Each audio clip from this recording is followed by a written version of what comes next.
Hey, BookTube Sean here, and today I want to do a little different video than I normally do. This is a favorites video. I enjoy watching these when people do their monthly favorites, things that they've enjoyed other than books. So I wanted to try my hand at making one and see how it goes.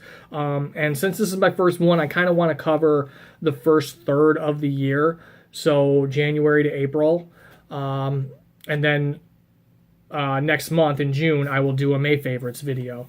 So let's just get into it. This is I just kind of want to show you guys more, more of me and the other things I'm into, and more of my eclectic nature and the different kinds of, even different kinds of these types of things that I'm into.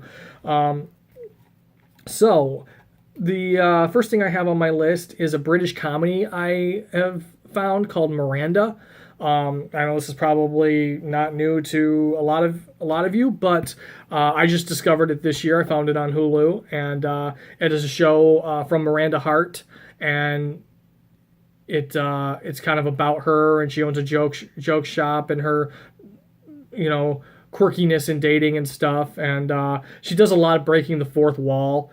In it, Tom Ellis from the Fox show Lucifer is in it, and I really enjoyed him on Lucifer, which I'm way behind on, but and he's really good in this too. I think he's just a good actor, and this might not mean much to a lot of you, but for me, Sarah Hanlon is also in it, and I know her from Mitchell and Webb, David Mitchell and Robert Webb. They had a sketch series called That Mitchell and Webb Look, and she appeared on the last couple seasons of that. And then they also had a radio show called That Mitchell and Webb Sound, and she also appeared on that. So she did a lot of work with Mitchell and Webb, so I kind of know her from that. So I was excited to see that she was on this show. The next thing that my wife and I are really into Forged in Fire on the History Channel. And if you don't know this show, you should, and you like blade weapons and stuff, you should check out this show. 4 blacksmiths come, and it's a competition show, and they first have to make a knife in their signature style, and then get it judged. Then one gets eliminated. Then the next 3 have to put a handle on the knife, and then the knife gets tested, and that's the really fun part of the show. In fact, it's such a fun part of the show that they've now done a second show off of it called Forged in Fire: Knife or Death, that is just people running through a gauntlet of obstacles with the blades they've brought, and just testing their blades against these obstacles. But then on the regular Forged in Fire, after one gets eliminated after the testing, two go home to their home forge and forge an iconic blade from history. And it's really cool to see these iconic blades from history get made and tested, and it's a really good show. The first 3 seasons, I think, are available on Hulu, and then I think they're in the 4th season right now on History Channel. We've also gotten into Superstore, which is an NBC comedy about workers in a big box Walmart style store called Cloud 9. Mark McKinney from The Kids in the Hall plays the boss. America Ferrera is in it. I can't think of the guys. There's a guy from Mad Men in it, but I can't think of the actor's name right now. We've also gotten into the new Queer Eye that's on Netflix.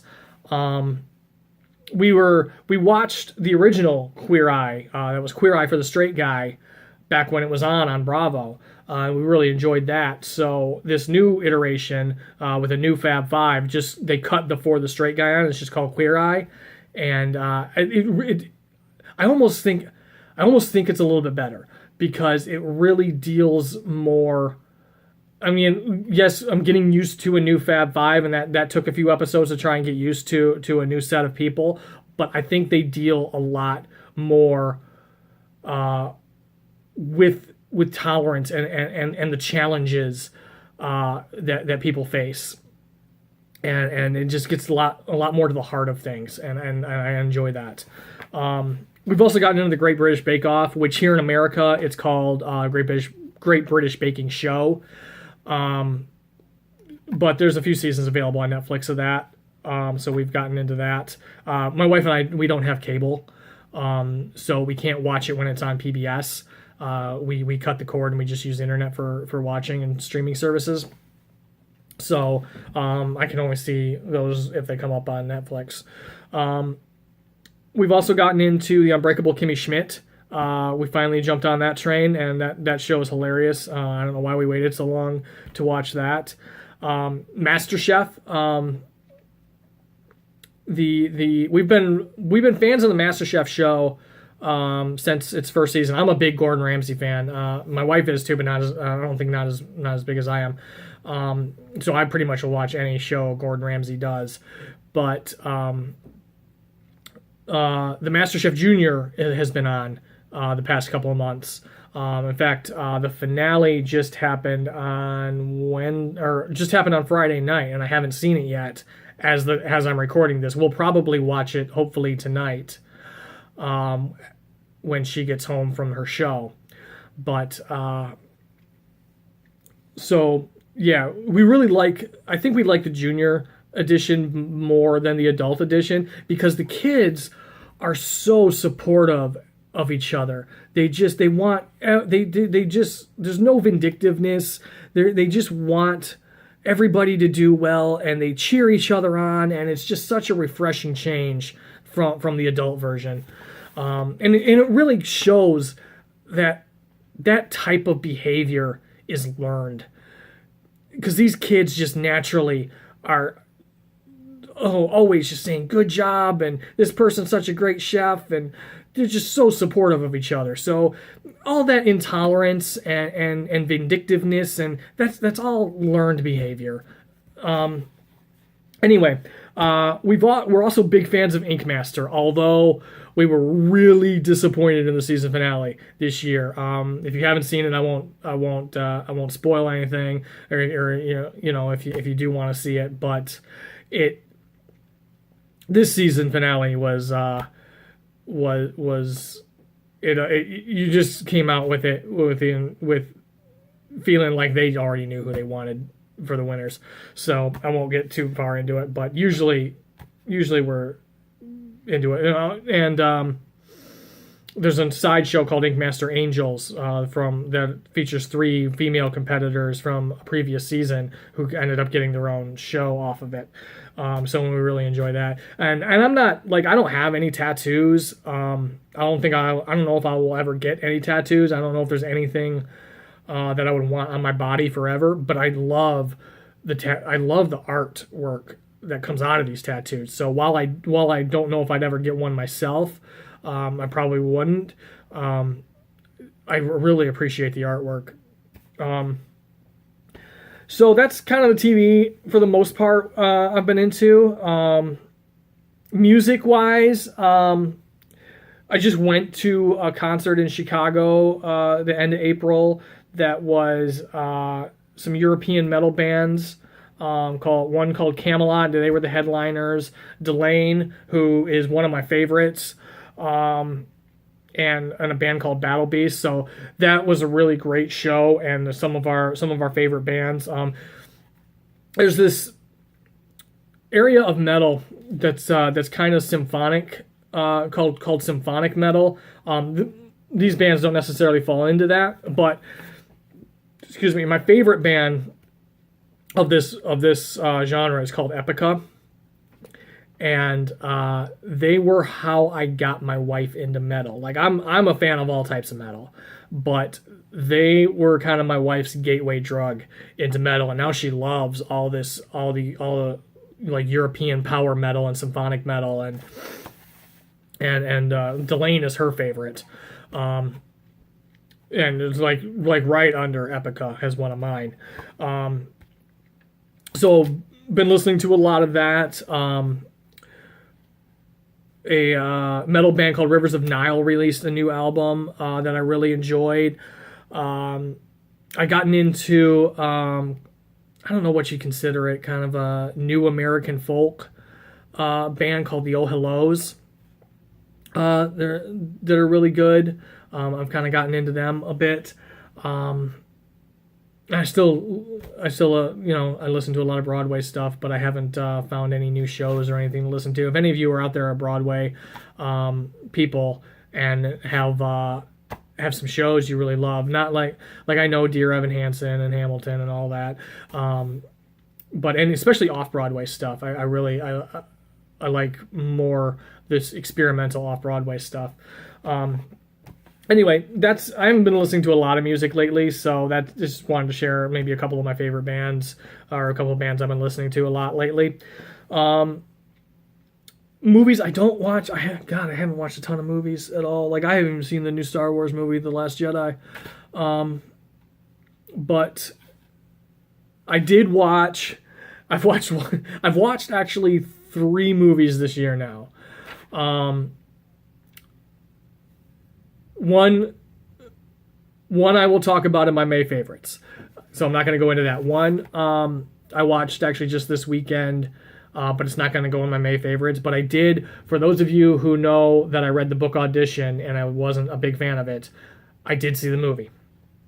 I watched the movie this weekend, and the movie does do a better job. The movie is more successful as a horror movie than the book is a horror book.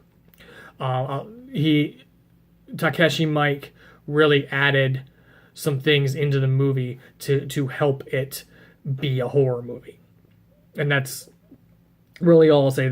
I don't think it lives up to its reputation as this crazy horror movie. I don't think it lives up to that reputation. I was actually kind of disappointed at the end of it. I actually thought it could have gone. The book actually goes further with things in the end than the movie does, which surprised me. So anyway, but that's not one of my favorites. That's just a tangent. But I did watch, and I really enjoyed it. It's stupid, but I really enjoyed it. I watched the movie on Netflix called Zombievers. It's this horror comedy about these beavers that get into some toxic waste and they become zombievers. And these college kids show up at this cabin, and it was just hilarious. It was just fun, and it's not landmark horror by any means, but it was just fun. I enjoyed it. So, like, if you like horror comedy, check out Zombievers. It sounds like a stupid title and a stupid movie, and it is, but in the best way possible. I haven't really played much video games this year. Little Stardew Valley here and there. Which I read that they just added multiplayer to.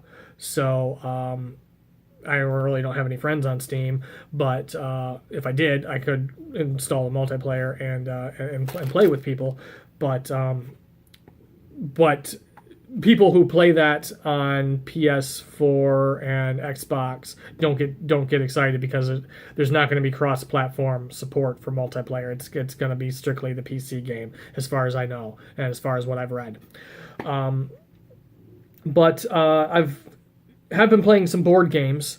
My wife and I have a couple of friends that we try to get together with about once a month and just have a game night. So the games we've been enjoying at these game nights lately, Pandemic, we really enjoy Pandemic. That's a cooperative game where you have these different disease areas, and you as kind of the World Health Organization have to cure all 4 diseases before the diseases kind of take over the world. It's kind of the reverse of the video game Plague Incorporated, where you play the disease and you have to infect the world before the World Health Organization cures you. This is kind of the reverse of that, where you play the World Health Organization. And it's one of these games where there are multiple ways to lose, but only one way to win. And it's really fun. We don't win a lot, but it is such a fun game that it's even fun to lose.